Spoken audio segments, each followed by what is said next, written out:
Tembus QC ini loh dok, kan mungkin ada Iya, beberapa saya dengar cerita ada yang demam gitu kan, sampai demam terus rewel pasti. iya. Memang memang jadi gini. Jadi kalau misalkan memang mau tumbuh gigi itu, memang anak-anak itu jadi satu yang pertama itu tanda-tandanya adalah dia suka gigit-gigit gitu. Suka gigit-gigit, masuk-masukin tangannya ke dalam mulut begitu ya.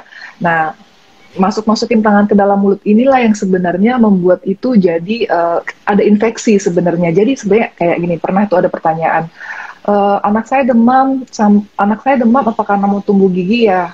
Biasanya sih kalau demamnya kayak ini memang cuman seperti apa namanya kayak sumeng aja apa meriang gitu ya anaknya ya. Memang jadi rewel, lebih rewel karena nggak nyaman.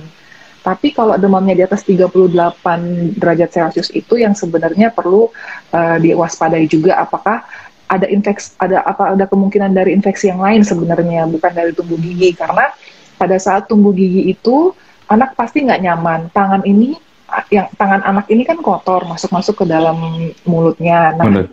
ya bakteri-bakteri yang ada di tangan ini yang tidak bersih atau tidak dicuci tangannya masuk-masuk ke dalam mulut itulah atau misalkan pegang mainan apapun yang dia anak dapat di manapun dia nggak jauh itu dimasukin ke mulutnya kalau nggak bersih kan bisa menyebabkan infeksi bakterinya banyak.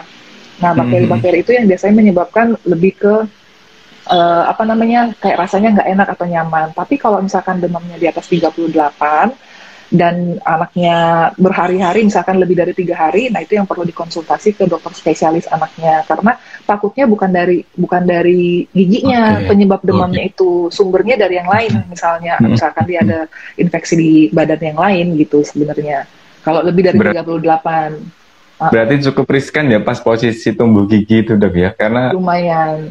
Karena anaknya rewel, nggak bisa tidur, nggak mau makan, mama-mama pasti bingung kan? iya. Jadi bingung, nggak mau makan. Nah biasanya juga air liurnya banyak, ngences gitu tuh. Mhm. Memang Mhm. jadi harus difasilitasin ya. Itu tadi yang pertama bisa pakai titer atau apa namanya seperti mainan karet gitu yang bisa digigit-gigit. Yang penting udah dibersihkan dulu, dicuci bersih gitu. Jadi kalau anak-anak mau gigit gitu tuh udah aman.